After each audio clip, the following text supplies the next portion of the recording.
Question: have you ever dreamed of writing a book? If you have, I have some great news. Here's the truth. Every day you wait, you're missing opportunities to establish yourself as the authority, attract new clients, make a lasting impact. But let's be honest, writing a book can feel overwhelming. Figuring out where to start, creating a plan, and navigating the entire process can feel impossible, especially when you're juggling everything else on your plate this year. That's where self-publishing.com comes in. Over the past few years, their team has helped over 8,000 people in nearly 100 countries, including coaches, entrepreneurs, and business professionals, turn their ideas into best-selling books. The proven process includes step-by-step coaching and world-class book production services, including expert editing, formatting, and cover design, to make the journey simple and achievable. The new year is the perfect time to take action. Don't let another year pass by without achieving your dream of writing a book. Visit selfpublishing.com/DNA to register for a free 1-hour masterclass that I'm co-hosting with Chandler Bolt, the founder and CEO of selfpublishing.com. In this masterclass, you're going to gain actionable tools to write, publish, and share your book with the world. Go to selfpublishing.com/DNA. Yeah, I don't actually class myself as an influencer. People call me that, and that's right. I'm like, no, I own a bunch of companies and I have a big reach. I'm a business owner with products that realize to sell more products and help more people, I should create more influence. At its core, business is creating influence. And rather influence people to buy, and hopefully you influence to then change their life in a positive way. Whether you're teaching them how to bake a cake, you're giving them some clothing that makes them feel more confident or more comfortable, you're influencing them how to buy their first house or flip their first home. You have to influence. Influence is psychology at its core and creating behavior change. So yeah, I think it got taken out of context when like influencers came along, but at a core as a business, you're an influencer. What is up, entrepreneur DNA family? I am back with an incredible guest. I am sitting next to someone that I really believe has really genuinely created a brand, and that brand has led to massive business success, spending $300,000 a day on Facebook ads, revenue of $1 million a day, having celebrity marketer, being a celebrity marketer and having brands across the globe. Rudy Mawer is here. What's up? Good to be here. Yeah, I'm excited to have you because and my audience knows I'm leaning into brand, I'm leaning into business and what branding can do for your business. And so first and foremost, congrats on the success of the Amazon TV show. I didn't even put that in the intro. Amazon TV show, which is incredible. You just got booked for season 2. Yep, season 2 is official. Let's talk about that show. What's it about? Yeah, so we have I about 2 years ago started on this Hollywood venture into TV because I had done a lot of the content brand side, and I go, how do I reach a bigger audience? Well, TV is still, the biggest one, I think. So I luckily partnered with a studio, and we got this show on Amazon called 60-Day Hustle. So it's kind of a blend of like The Apprentice with Shark Tank and some other shows mixed in. It's 12 entrepreneurs, 60 days, $200,000 in prizes, and I put them through 6 key business challenges that represent key parts of business: sales, marketing, branding, those sort of things. Sharky said branding, right? And that's what I think one of the things I want to highlight today, because you've done a brilliant job, as everyone can see on YouTube. If you're not watching this on YouTube, you should. This man's wearing nothing but red. I was in his podcast studio. The whole studio is red. At one point when we first originally met, your hair was entirely red. Yeah. That's a brand play. Why? Why do something like that? My background is I've been marketing my whole life. So I've been running social media and ads for probably 14 years now, since ads really started on. $300,000 a day on spend. Yeah, we got up to $300,000 a day on spend across all of our companies and clients' companies. And, I've spent millions on ads. It was easy to make money in the early days just from ads. And then over the, 14 years of doing this, I saw the transition of personal brands and influencers really mattering more. And I think everyone's seen that probably in the last 4 or 5 years for sure. And that's why everyone's like a personal brand these days. So I just started paying more attention to it. I just, I shifted with what I felt where the world was going and the consumer was going. Because, 5, 6, 7 years ago, I didn't have like this famous brand, right? But then I saw, okay, it's more and more and more important. So I'm going to keep doing this. So, I still think ads and what I call direct response marketing is important, where you can pay to acquire a customer. Every big company does that. But then you also want to have a big brand that you're a household name in your industry. Yeah, and you definitely have that. I mean, not only that, you have a top ranked global podcast. Yes. I like to do everything. Yeah. And I go all in. It's like, top podcasts, big socials, TV shows, what else can I do? Yeah, and we'll plug all these links down in the comments below for sure, so you can find the man and all the things he has going on. Right now, I'm sitting in your studio, so thank you for allowing me to do this here. But you have your office, you have literally 4 or 5 different studios, you have 70 employees. Talk about what your business now looks like. Sure. What did it kind of start at? Yeah, so first big business-ish was fitness. That's where I came. My parents were pro athletes, so my mom was a gold medalist in triathlon. My dad was the Great Britain team manager for the Olympic Great Britain team at 3 Olympic Games for 12 years. So I grew up in the sport, and my weekends as a kid was going to a pro race and hanging out with Olympic triathletes. So I grew up in sport, got into the gym, qualified as a personal trainer, did that, but not a normal personal trainer. Like, I built my own website and ranked on Google and ran social ads. So I grew this little personal training company, moved to America because the industry was much bigger here and entrepreneurship was much bigger here. In England, if you made $100,000 a year, you were like a rich millionaire, Yeah. And then I grew. So I actually grew my first real fitness business online when I moved to America to about $7-8 million in sales in my 20s, right? So that was my first successful business where I really learned all those marketing skills for those sort of 7 years, 8 years of doing it. And then it self-formed an agency because everyone in fitness started asking me to run their ads because I got my own ad spend up to $20,000 a day, which was a lot as a 27-year-old. And in fitness, they're selling $20 products. Jeez. We had like 500-600 customers a day. That's a lot. Yeah. So that created an agency. I grew that to 40 employees, lots of big clients. But then it was like I was now just growing other people's businesses, I love the marketing side, but I didn't see the longevity of it. It was good for a couple of years and fun. But then so before COVID, I appointed us to like a president of that company, stepped out. And it was really perfect timing because the Christmas of COVID, before COVID, I said, I'm going to regrow my own personal brand now in the business space because I had grown it well in the fitness space. I had 1 million followers there. I had a Facebook group with 60,000 people. I sold out events in Australia, London, around the world. So big, like I was kind of well known as a fitness sports scientist. And then I go, I'm going to redo this in the business. Yes. So that was when COVID hit. So 4 years ago? And I really got focused on it. And since then I spoke 200 times on stages, grew the podcast, the Amazon show, grown my socials. So done what I wanted to do, which was become more of a guru or an icon in the business space or an influencer. Because I think business is just much easier when you're known in that industry. And that's really what I teach. I say anyone in any business, you should aspire to be one of the go-tos in your industry because it makes business much easier.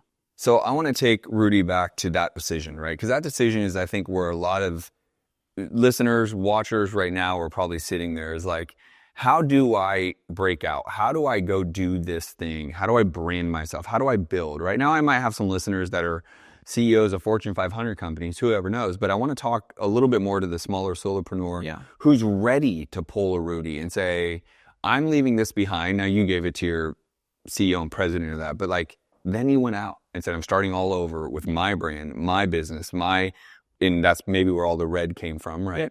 How do you do that? Did you know that publishing your own book is one of the fastest ways to grow your business, build trust, and increase your income? But let's face it, getting started can feel impossible. Mindset hurdles like imposter syndrome and doubt can feel overwhelming, and busy schedules don't help either. It's completely normal to feel stuck when starting something so big, but you don't have to do it alone. Every day you delay, you're leaving money and opportunities on the table. not to mention the chance to share your story with the world. That's why selfpublishing.com, the leading resource for writing and self-publishing, has helped thousands of aspiring authors turn their ideas into best-selling books. They don't just help you with publishing, they show you how to use your book to grow your business, generate high-quality leads, land speaking gigs, and unlock new revenue streams. With expert author success coaches, step-by-step training, and world-class book production services, including editing, formatting, and cover design, they simply make publishing simple and stress-free. Now is the time to make your New Year's resolution a reality. Visit selfpublishing.com/DNA to register for a free 1-hour masterclass where I'm co-hosting with their founder, Chandler Bolt. During the session, we'll share the exact step to writing and publishing a book that could add 7 figures to your business this year alone. Again, you can register for free for the upcoming masterclass by visiting selfpublishing.com/DNA.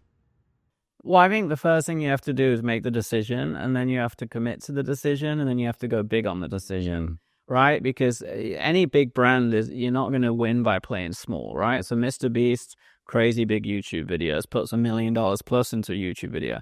Logan and Jake Paul, super unique, right? You look at all the YouTube influencers, they're not famous on YouTube with 20 million followers because they do normal stuff. That's right. So one of when I looked, and I'm big into psychology, so when I looked at every successful brand and every successful influencer, when you have a spectrum, they're on an extreme. Yeah. So the first thing you got to understand is you got to play at an extreme. And that's hard for a lot of people because they grow up not wanting to stand out. As kids, we're like, don't wear that clothing in school because no other kid wears it and you're going to get bullied, right? So you have to change how you're brought up. Luckily, I was always the unique kid in school. I liked being different. Like I deliberately would go out there. And I always quote in my books and stuff, like I supported Brazil when England were in the World Cup in soccer, and Brazil knocked England out of the World Cup. So I got to sit all day.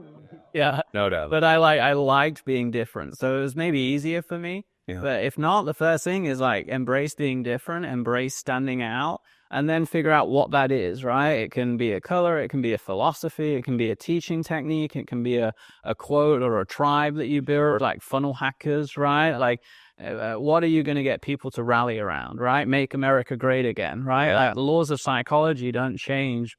It's just built in our DNA. People want to rally around something. So, yeah, I think it's embracing that, understanding you've got to push to an extreme, and then what's the anchor point that people can rally around. So just for pure curiosity at this point, did you choose red for any particular reason, or you just said, I want to stand out?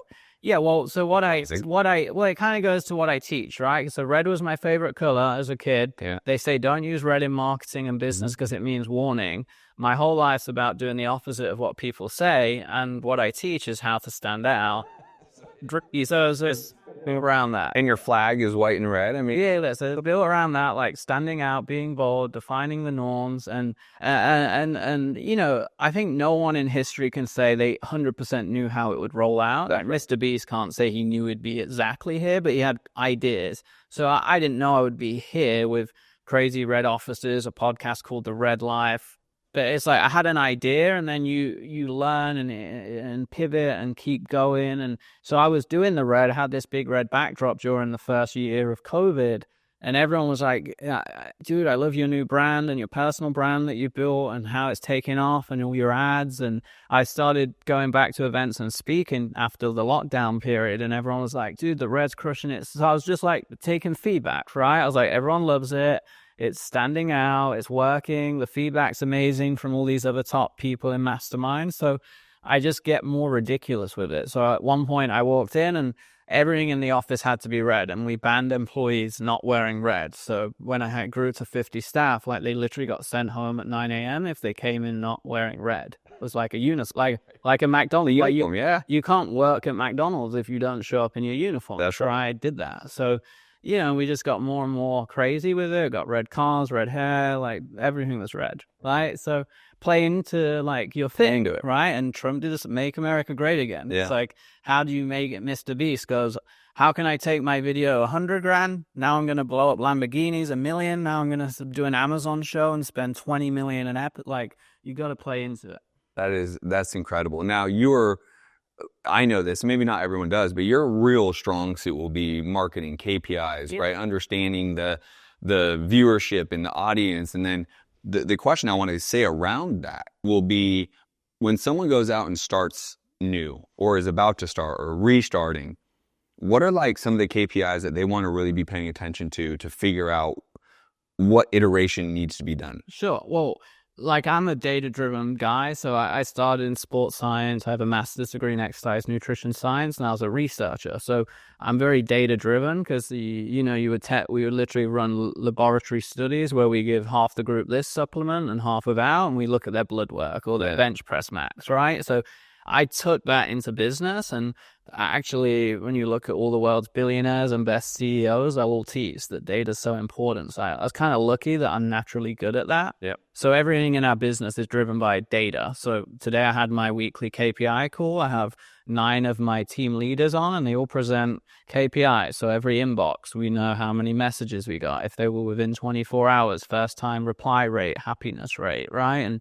we take that level of detail to every part of our business, every sales rep, how many calls, show rate, revenue per call, close rate, right? So first thing is mapping out the KPIs for whatever you do, okay? Now, to answer your question specifically, there are some general KPIs that you should all track, right? So if you're running ads, you should know the most fundamental metrics everyone needs to know is what's your cost per click, how much are you paying to acquire the customer, and how much are you making back from that customer, right? Like, they're the 3 things.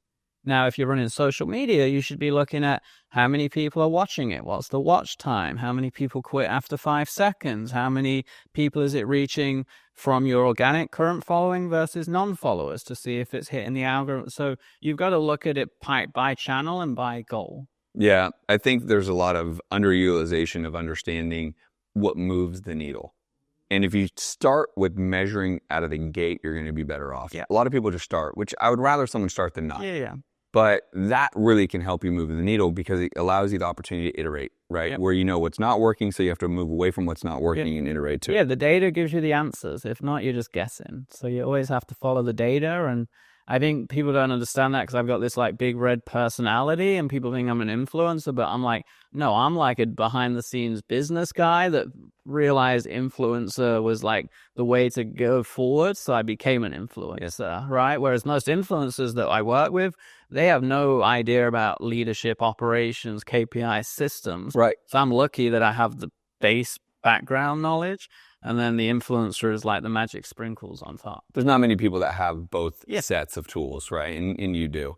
I want to lean into this because I've been leaning in it, but again, you're talking about being an influencer. And I feel as if, I had Bedros Keuilian, if you know who that is, he was on. From a fitness stage. Yeah, and he said something that kind of resonated is like influencers, like, there's not really any influencers anymore because it's that, but we're now all influenced. That wherever, right? Yeah. So now, and I agreed with them, is now it's basically, they're only basically brands. Yeah. And so you have to understand what your brand says. Yeah, I don't actually class myself as an influencer. People call me that, and that's right. I'm like, no, I own a bunch of companies and I have a big reach. To me, an influencer is like an actual influencer. Like, they have 2 million followers. They probably don't even have their own product, or maybe they sell merch and they promote random stuff. That's like original influence. That's right. Right? I'm a business owner with products that realized to sell more products and help more people, I should create more influence.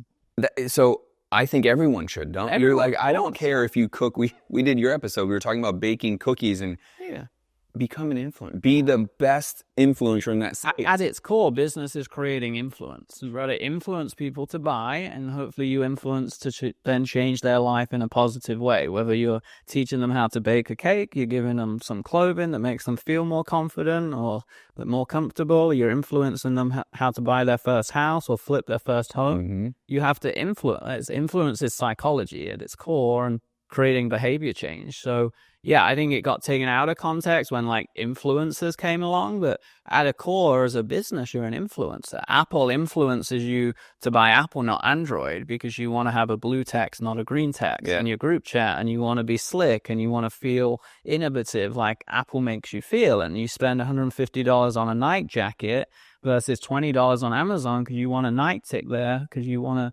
resonate with that brand. That's right. And it's great. And what the influence will ultimately lead to people is what I call the credibility factor. And that's where you really have won, right? Because if you ask anybody about Rudy and what you deliver when they're in your communities, they're in your masterminds, that all goes to the credibility. The influencer, if we want to keep it that, influencer got them in the room. Yes, exactly. The credibility comes from what did you deliver? What did you give them? What were the values that they wanted that you gave them? Yep. And that's where literally any business can win. Yeah. If you dial in my opinion, if you dial in the influencer, get them in the front door, which for you was the brand, and then deliver the value, now you have credibility. Well, most of my customers and people we coach and work with, they already have the back end. They're great at what they do. They've been doing it 5-10 years. All their customers love them. And 99% of the people I help is like, well, okay, you're great at what you do, but I always tease them and I say, there's people out there making 100 times more than you selling a shitty product. Yeah. And they go, yeah, I know. And I say, now think about who it is. And they instantly think of the person. I'm like, yeah, that's your competition. Why are they winning? You have a better product than them. And then I go, tell me, grade your product out of 10. What do they grade themselves? A 9. 9, 10, yeah. I say, now grade your marketing of that product out of 10. Oh, it's a 2. It's a 3. I go, well, there you go. It's just common sense, right? If your marketing needs to be a 10 out of 10, and then your product should be a 10 out of 10. And that's how you win, and now you become the authority, right? And that's exactly what has happened to, again, everyone. Now, I think everyone gets caught up with the dilution of, they always feel like the competition of whatever it is, right? So we talked about podcasts and the competitiveness of the podcast space, but people have to understand there's a lane for all of us. Yeah, of course. There is no limitation, right? And I mean, there's always competition in any aspect of life, right? Like we're competing for oxygen right now. Yeah. But we're figuring it out, and literally we're both breathing still. If you go into sport, you're competing against the other athletes. If you go to a bar trying to pick up a girl or a boy, a girl or a guy, you're competing with all the other single people in that bar, right? So there's always going to be competition. But, you've got to have a winner's mindset, which is why the best in any category believe they can win. I always quote Muhammad Ali said he would be the greatest before he ever won boxing fights, right? So he believed he would become that person before he did. And I really believe from a mindset, you have to believe that. And then you just got to get started. And then, like we were talking about, find your niche, right? Like when you start, you don't have to say, I'm going to become the next Gary Vee, or I'm going to become the next Kim Kardashian. Start small, then get a little bigger, then a little bigger. And before you know it, you're Kim Kardashian. That's right. And listen, you guys are hearing from someone who's made $1 million a day and spent $300,000 a day. Like this guy knows what he's talking about. And I think the next evolution for all of us is what you're already leading the way on. Yeah. You kind of said, okay, this influencer social media stuff, everyone's doing that. Mm-hmm. I'm going into TV. Well, I'm going to go get an Amazon show. I'm going to, Exactly. So that leads to the next point of, and I did want to touch on this when you mentioned competition. You have to start small and break out. But also one important thing is find what, this famous thing in marketing called blue ocean, red ocean. Yeah. And I say the only time I don't like red is red ocean, when it's a bloody mess. And that means when it's the blue ocean, red ocean theory is red ocean is a bunch of sharks and it's crazy busy and everyone's fighting for a bit of food. Blue ocean is this crystal clear blue sea and there's no, competition. So in business, I'm always teaching, what is that for you, right? So if you're into hair and makeup, well, that's too big because you're against everyone. What's a little pocket of blue ocean within that, right? So yeah, that's super important. And then just to touch on the $1 million a day in revenue that, we've generated for ourselves and brands we've worked with and spent $300,000 a day. I want to emphasize why that's important. We've spent $300,000 a day to get customers and attention on our business. If you imagine how many millions of impressions that ad spend generates over the years, right? And you're doing it every day. And obviously I'm not spending $300,000 every day on my own brand. That's across all the brands we run. but I've spent tens of thousands a day on my own brand, and it creates so much eyeballs that I go to a ClickFunnels event or whatever, and most people know me, but if they don't know me, they come up to me and go, I see your red ads everywhere. I love them. And that's like, to me, that's when you're winning, right? Because it's like you want to be like, oh yeah, you're Nike, and even if they don't buy Nike because it's too expensive, they know what Nike is. That's right. That should be every brand's goal. And that's why I think it's genius for you to start to get into that space of TV, right? So there's a couple people I'm aware of, and Ryan Serhant is one. That and look how it's blown him up in the last couple of years. I mean, that's why I'm telling people, like, following Rudy right now is the game, because look what happened with Ryan. I mean, he is literally, he's had books. He was on a TV show with other influencers, if you want to say other realtors, but then he took it to another level and said, okay, well, this $1 million listing space is pretty impacted right now. It's a red ocean. How do I separate myself? And he goes and gets a Netflix, show. You went out and got an Amazon show. You now have season 2 coming out. I mean, it's just brilliant. You're basically looking around the corner saying, okay, where can I again separate myself? Well, every big company does, right? So Apple is looking at how can I get to VR, right? You have to. Like, if you don't, you become Blockbuster or Kodak that go bankrupt. If you're not looking forward, you're just fighting everyone else, and it's hard, and and you're going to lose if you don't innovate. Like, at the biggest level, you can be Blockbuster or Kodak, two of the biggest companies in the history of the world, now bankrupt. Toys R Us, the list goes on because they couldn't innovate.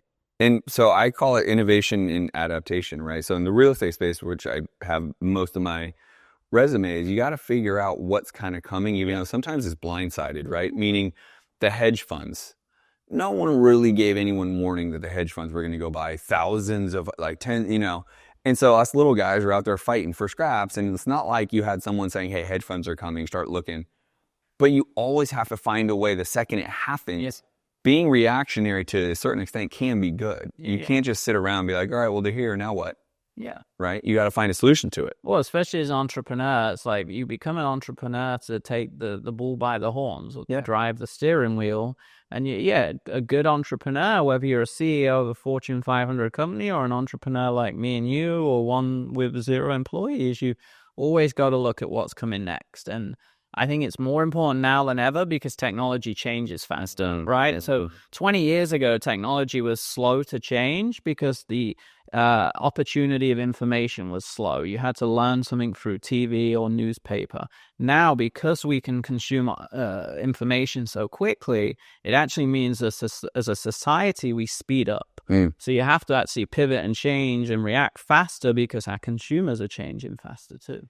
For the listener or someone watching YouTube right now, and they say, Rudy, I'm at that pivotal point where I'm ready to either leave my job and do this on my own. You gave your business to a CEO and said, all right, you run this ship. I'm going to go. What words of advice, what tactical, something that you can give that person? Because I know they're out there. I know they're listening right now like, dude, I'm fucking ready. I've been listening to Justin and all these episodes for so long. Rudy, you got me. Let's go. What words of advice can you give that person? Well, I think it's 2 parts. If you're making the jump to becoming an entrepreneur, I think the first steps, you just got to jump in the deep end because there'll never be a right time. You'll fail a bunch. Everyone fails. You fail as a big company still, and we still fail to this day. You got to believe in yourself. You've got to try and follow some sort of blueprint. That's why mentorship and learning from people are good. And even if you don't have any money, like, you can learn so much from podcasts and YouTube for free now, and ebooks for $19. So you got to follow a path, commit, and just get on with it. And sometimes, especially in that early phase, everyone struggles with like imposter syndrome and they struggle with overanalyzing. But successful people just start and figure it out as they go. So that would be my advice if you're starting out. And if you already have a company and you're trying to pivot and bring other people in, you've got to empower people. You've got to trust people. I work on an 80% rule. So I'm like, I know it won't, I drop the expectation that everything will be as good as when I do it. I just want it done 80% as well. So Elon Musk, if he walks into, one of his cars being made and stuff, it's probably only 80% as well if he was making it, right? And the CEO of McDonald's, the hamburger's probably only put together as 80% nice, probably much less on most McDonald's, But the point is, you can't have a big company if you don't give some of that control away and drop the perfectionist syndrome, which is what I see a lot of people in the 5, 10, 20 employee range get stuck in. Yeah. They expect everything to be done at their level, and it's just not going to happen. No, and listen, Dan Martell, a mutual friend of ours, right? He runs that, like 80% is fucking awesome or whatever he says, right? And it's true. Is if it was just me all the time, then it would be way better, but I wouldn't have any points of scale or leverage. Yeah. And then what? Yeah, you can make 20 hamburgers an hour yourself perfect, or you can process 20,000 across the world, Like a minute at this point or some shit. Yeah, exactly. So it's and some entrepreneurs don't want to be big, and they want to have their 200 grand a year business, and they run it. That's great. By the way, sometimes I think, like, wouldn't that be a whole lot easier? Right? There's a part of me that, like, I just can't set. Like, I'd be so like, I love going big, and I love challenging myself, and it's like in my DNA. I think because my parents were like pro athletes and stuff. Like, there's a pro athlete and a triathlete. You're just trying to get 20 seconds off your run time, and it's like that's how it is in business for me. Like, can I just get to that next level? Can I get one more TV show? Can I get another 20 million in revenue this year? Can I get another 2 big celebrities? Just always trying to level up. Yeah, I love that. Guys, everywhere to go find this girl. First of all, dude, you have an incredible podcast. I want to make sure they can go start listening to that as well. I want them to be following you everywhere. Talk a little about where to go follow you, find your podcast, everything you got out there. Yeah, I mean, all of our socials, Instagram, Rudy Mawer Life. And then, I always say once you see the red and click a few things, you'll probably never lose us because we'll retarget you. We're good at ads. But our podcast is called Living the Red Life. The Amazon show is called 60 Day Hustle. We have other shows in production, one called Legacy Makers and some more. And then More Capital's our main website, and obviously the show notes, we can link it all. Yeah.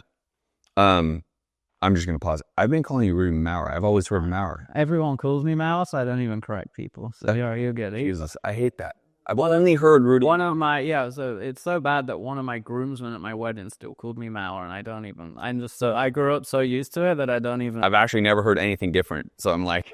Well, when you realize it's more, my business name's called More Capital. Like, well, that's when you said more. I was like, he just said. But honestly, don't worry, it's fine. All right, totally fine. Well, guys, make sure you follow him. Make sure you listen to him, because this is someone who has really figured out a lot of the business game, specifically marketing, growth, scaling, systems, branding. This is the man, Rudy Mawer. I appreciate you being on, bro. My pleasure, guys. Go crush it. Thanks, buddy.